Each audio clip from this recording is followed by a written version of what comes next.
Fala, meus queridos e minhas queridas, professor Eduardo Ribeiro de História aqui. Tudo bem com vocês, meus anjos? Eu espero que vocês estejam bem, espero que estejam se cuidando, espero que esteja tudo na santa paz. Meus bens, hoje nós vamos falar de, adivinhe, Brasil colonial, sim, Brasil colonial, mas hoje o nosso foco da aula já é outro conteúdo dentro do Brasil colonial. O período do Brasil colonial é um momento muito extenso na história. Vai desde 1530, quando o Brasil ele é colonizado, propriamente dito, até 1822, quando o Brasil se torna independente. Algumas pessoas colocam até 1808, né, quando a chegada da vida da família real, 1810, quando o Brasil é levado a Reino Unido, por Portugal, Brasil e Algarve. Mas, de toda forma, até o início do século XIX. Então a gente tem um lapso temporal muito grande mesmo. Hoje o nosso foco dentro de Brasil colonial é a descoberta do ouro. Isso, a região aurífera em Minas Gerais. É isso que hoje nós vamos falar com muito carinho, muito cuidado, muita propriedade. Lembram-se? Quero ver agora, hein? Eu quero ver quem se lembra, quem assistiu o vídeo completo se lembra. Quando nós falamos sobre a ação dos bandeirantes, eu acredito que sim, vocês devem lembrar. Pois bem, a ação dos bandeirantes ela foi importantíssima para a descoberta desse ouro. A descoberta do ouro no interior do território brasileiro. Na época, só relembrando, o interior do Brasil, as regiões onde a colonização ainda não tinha chegado, eram chamados de sertões. Hoje, o nosso conceito de sertão é geralmente pensa-se no semiárido nordestino, aquela região seca, aquela região que tem essas características do semiárido propriamente dita, né? Nordestino. Na época, o termo sertão era utilizado para definir todo o território do qual a colonização ainda não tinha tocado, a colonização ainda não tinha alcançado. Portanto, eu vou usar algumas vezes nesta aula o termo sertão, certo? Quando eu falar de Minas Gerais, por exemplo, quando interior de São Paulo, Mato Grosso, aí, professor, isso é sertão, o professor tá meio biruta. Calma. O conceito de sertão na época era diferente do conceito de sertão hoje, tá certo? Não esqueçam isso. Inclusive, dica até para o Enem. Para vocês terem ideia, só relembrando um outro assunto, as drogas do sertão, que vamos falar posteriormente, vai ser a descoberta de sedimentos dentro do território da Amazônia, por exemplo, o Guaraná do Amazonas, amendoim, tudo isso vai ser chamado de drogas do sertão, porque lá, na época, era considerado sertão, na Amazônia, certo? Então, vamos contextualizar os conceitos que fica mais fácil da gente entender. Sobre o ouro. O ouro é uma coisa que vem, então, no conceito do Brasil colonial, do sertão.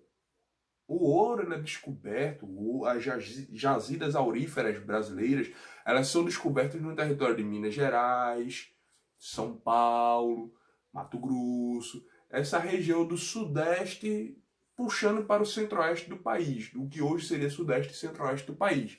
As jazidas auríferas são descobertas lá. É uma região que a colonização ainda não tinha chegado. Na época não tinha chegado. E São Paulo não existe desde o começo. A gente tem a capitania de São Vicente, sim, meus anjos, com certeza. Mas o território ao interior, a colonização não tinha chegado. Professor, e por que demorou tanto a chegar? Vamos lá, uma série de motivos e elementos. Primeiro, na época o Brasil não dispunha de todo esse território, porque o Tratado de Tordesilhas, quem lembra? Aqui o mapazinho do tratado.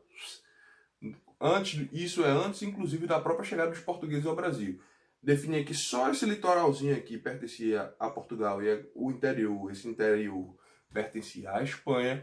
Então isso é um motivo pelo qual as pessoas não podiam adentrar em território espanhol. Mas por conta da União Ibérica, que também já falamos, o Tratado de Tordesilhas ele deixa de ser válido. E as pessoas começam a atravessar deliberadamente para dentro do território brasileiro e conseguir avançar cada vez mais.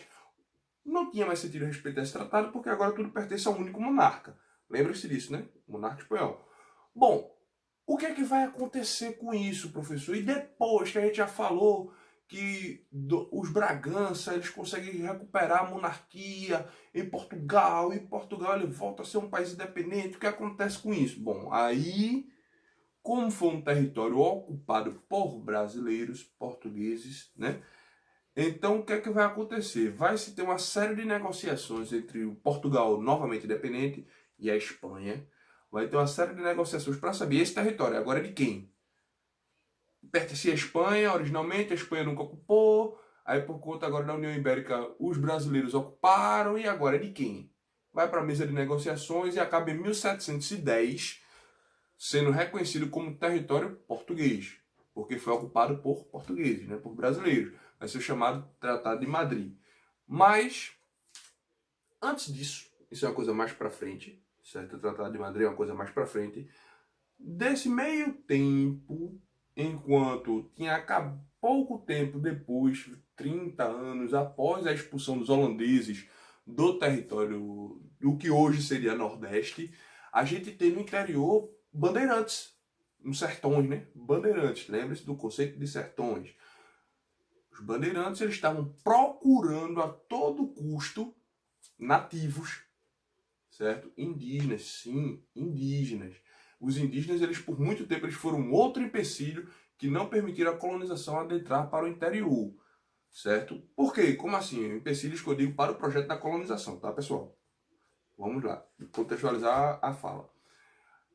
Porque, em primeiro lugar, a gente tinha, além dessa questão do Tratado de Tordesilhas que eu acabei de explicar, a gente tinha índios, indígenas, muito ferozes, que não aceitavam manter nenhum tipo de contato com o colonizador, certo eles, né?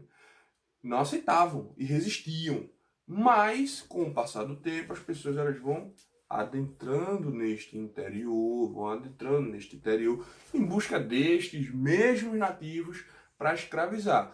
O que os bandeirantes faziam era isto, ir em busca de mão de obra para poder escravizar. Claro, também sempre tem aquela preocupação de buscar metais preciosos.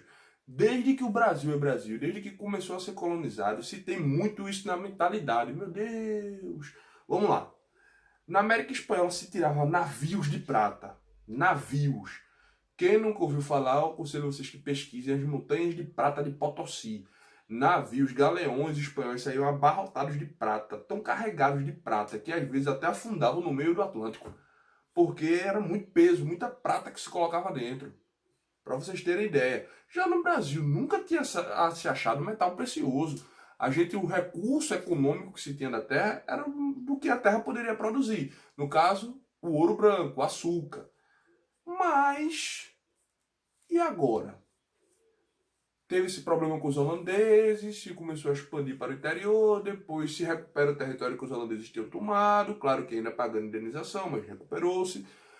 Procurando e adentrando dentro do interior, um belo dia, segundo o relato do jesuíta Antonil, um padre, ele relata que um bandeirante, mulato, ele andando, faz até o teatrinho, ele andando, ele disse, opa, que pedrinha bonitinha, olha, nossa, ela é cor de aço, vou botar no bolso. Quando terminou a missão, a expedição deles procurando nativos, ele vai para a cidade, pega aquela pedrinha cor de aço e vende. O camarada que avaliou a compra da pedrinha disse, o mulato pergunta, e isso é valioso? É não, rapaz, é não, é nada. Toma aí uma besteirinha, paga um valor irrisório. Depois ele pega essa mesma pedrinha, cor de aço, e manda para o Rio de Janeiro para sofrer uma avaliação melhor. Lá se descobre que de fato era ouro, e ouro da melhor qualidade. Ouro de qualidade. E quando a coroa sabe que foi finalmente descoberto uma pepita de ouro da melhor qualidade, professor, e a parte que era de aço? Sim, meus anjos, não estava refinado, né? Ele é encontrado em estado bruto na natureza, ele é nessa coloração. Depois que se refina, né? E passa pelo todo o processo do fogo, de se cuidar, de se ajeitar, de se lapidar, e ele fica na cozinha tradicional que a gente conhece. Mas quando a coroa finalmente descobre, acharam ouro no Brasil, nossa, temos que tomar parte, né? Temos que tomar posse. Aí sim, a gente vai ter a chamada corrida do ouro, aqui no interior do território brasileiro. Aí sim, os bandeirantes, eles vão agir com força total. Total, total, total. A começar, escuta só, preste atenção. Eles vão novamente voltar para aquelas regiões, porque sabia que a expedição tinha vindo desse sertão. Lembre-se de novo, vou frisar não sei quantas vezes forem necessárias. Sertão no conceito da colonização. Eles voltam para esse interior do Brasil e vão atrás novamente de pedaços ou de rochas ou de materiais preciosos, ricos, né? O objetivo é gerar atividade econômica. Sobretudo que Portugal ela fica desesperada quando sabe da notícia, porque Portugal estava com a economia muito fraca. A gente lembra que depois do fim da União Ibérica, Portugal teve que praticamente vender a alma à Inglaterra. Teve que poder fazer vários negócios para poder financiar sua própria independência. E Portugal estava fraquíssima. A descoberta de reservas de ouro poderia ser a salvação da economia portuguesa. Sim, novamente, o Brasil sustentando Portugal. Vai ser uma constante a partir de agora até a independência. A colônia sustentava a metrópole, não o contrário. Certo? E aí começa-se a corrida do ouro. A descoberta, um ano aproximadamente, alguns historiadores divergem. Uns dizem que foi 1691, outros colocam como 1695. Há uma divergência de um tempo aproximado. Porém, a gente sabe que é no final desse século XVII, certo? Entre 1691 e 1695. Mas a descoberta do ouro, ele proporciona a Portugal, meus queridos, um reflorescimento econômico. Portugal vai investir tudo para poder achar quanto mais ouro, melhor. Ah, só coroa? Claro que não, né? Imagina o que aconteceria com o senhor de engenho aqui no Nordeste, que estava quebrado, como a gente falou na outra aula. Depois que os holandeses vão embora, a economia açucareira ela entra num declínio terrível, porque os holandeses eles pegam todo o conhecimento açucareiro que se tira aqui, toda a tecnologia, e investem tudo nas Antilhas, lá na América Central, porque ficava mais próximo da Europa, mais fácil de chegar, eles produziam açúcar de melhor qualidade, a distância era menor, ou seja, vendiam a um preço muito menor também. O açúcar brasileiro não tem mais condições de concorrer no mercado internacional. Os donos de engenho aqui estavam falidos. Quando se tem a notícia de que se descobriu ouro na região de São Paulo, certo? Que o ouro era inicialmente descoberto nessa região de São Paulo, depois o foco mesmo vai ser Minas Gerais, mas era descoberto inicialmente em São Paulo. Minha gente, a quantidade de senhor de engenho que vai se desfazer das suas propriedades e vão para lá para investir na economia aurífera lá, muitos. Professor, todo mundo? Não, né? Claro que não. Ainda hoje, a gente tem descendentes das famílias que colonizaram essa região e montaram seus engenhos açucareiros. Mas uma boa parte, uma parte considerável, vão para lá. Muito em busca de poder enriquecer, de fazer fortuna agora com ouro. Há uma quantidade imensa de pessoas indo para lá. Gente em Portugal, sem dinheiro, sem perspectiva, sem esperança, sem condições de ser trabalho, que eram milhares de pessoas que viviam nessa condição. Portugal era um país pobre e desigual. O que é que vão fazer? Nossa! O quê? Ouro? Vamos embora, meninos. Junta as coisas aí. Bora, bora, bora, bora. E vão-se embora.